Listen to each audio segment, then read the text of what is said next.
ओम शांति।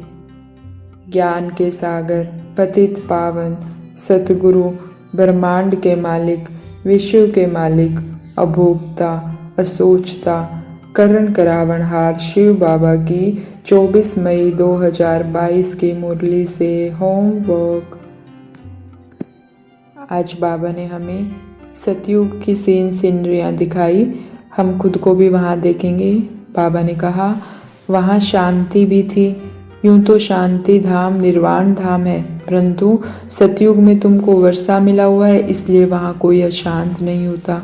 एक दो को दुख दे कभी अशांत नहीं करते, कोई भी किसको दुख नहीं देते।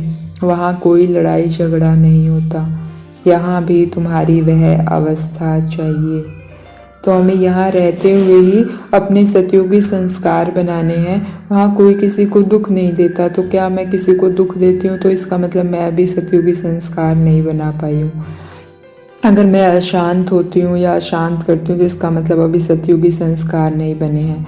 बाबा ने सीधा कहा कि यहाँ भी तुम्हारी वह अवस्था चाहिए जो सतयुग में होगी। तो हम सारा दिन सतयुग को इमर्ज करें कि सतयुग में मैं आत्मा कैसी होंगी। मैं बिल्कुल पवित्र होंगी, मेरे अंदर बिल्कुल विकारी संकल्प नहीं होंगे, सौपन नहीं होंगे, आलस्य नहीं होगा। तो कैसी होगी मैं? जितना हम ज़्यादा उसको याद करेंगे, बाबा कहता है ना बाप और वर्षे को याद करो, तो जितना हम वर्षे को याद करेंगे उतने ही वो संस्कार हमारे अंदर इमर्ज होते जाएंगे, क्योंकि आत्मा में वो संस्कार है। आज बाबा ने कहा ना संस्कार तो आत्मा में है, वह जब शरीर धारण करेगी तब वर्णन होगा। तो हमारे अंदर सतयुगी संस्कार है, लेकिन हमने काफ़ी टाइम से उनका यूज़ नहीं किया, तो वो मर्ज फॉर्म में पड़े हैं। अब हमें उन्हें जितना हम उन्हें याद करेंगे वो इमर्ज होते जाएंगे और हमें शरीर से उसे दिखाएंगे। तो हमें सारा दिन ध्यान रखना है कि क्या मेरा ये संस्कार सतयुगी है या कलयुगी है। कलयुगी है तो बाबा से ताकत लेकर उसे सतयुगी में परिवर्तन कर देना है।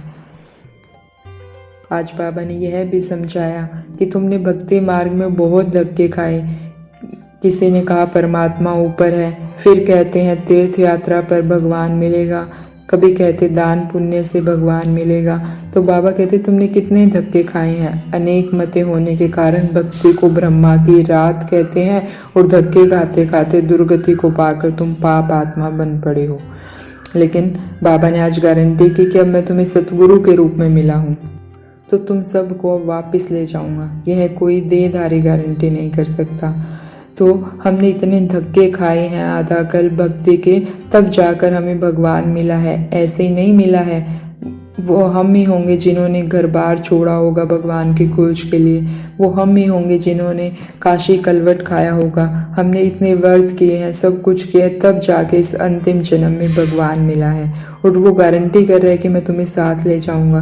तो क्यों नहीं हम उसकी मत पर चलें, उसकी मत में, श्रीमत में मनमत मिक्स ना करें, और जैसे बाबा चाहता है हम वैसे ही चलें, ताकि हम आगे भी अच्छा पा सकें। और अब तो शांति है ही है, तो हमें आज्ञाकारी बनना है। बाबा ने स्लोगन में कहा ना आज्ञाकारी वही है जो मन और बुद्धि को मनमत से सदा खाली रखता है। तो हमें मनमत नहीं करनी है, श्रीमत पे चलना है, बाबा का आज्ञाकारी बनना है। बाबा ने आज एक दो जगह मजाक करते हुए कहा कि शिव बाबा कोई पखाने में थोड़ी जाता है जो स्नान करे, वो कोई अपवित्र थोड़ी होता है जो उसे स्नान करना पड़े। और एक जगह बाबा ने कहा कि ब्रह्मा बाबा को खांसी आई, तो शिव बाबा ने कहा कि इस आत्मा का यह शरीर रूपी बाजा डिफेक्टेड है। तो बाबा कहते कि ये मेरा बाजा नहीं है, ये तो मैंने लोन लिया हुआ है। तो ये शिव ब्रह्मा बाबा का बाजा डिफेक्टेड है, मेरा तो कोई बाजा ही नहीं है। एक आज बाबा ने यह भी समझाया कि बाबा यहाँ आकर इन खिड़कियों से तुमको देखते हैं। बाबा ने आँखों को खिड़कियाँ कहा कि शिव बाबा ब्रह्मा बाबा के भरकुटी में बैठते हैं, और इन खिड़कियों से, आँखों से हम बच्चों को देखते हैं। तो हम इस पे भी आज योगाभ्यास करेंगे कि मैं आत्मा भरकुटी के मध्य बैठी हूँ, और इन खिड़कियों से, आँखों रूपी खिड़कियों से मैं आत्मा देख रही हूँ। जैसे घर में होता है, घर में खिड़कियाँ होती है, तो खिड़कियों से हम बाहर की चीज़ देखते हैं।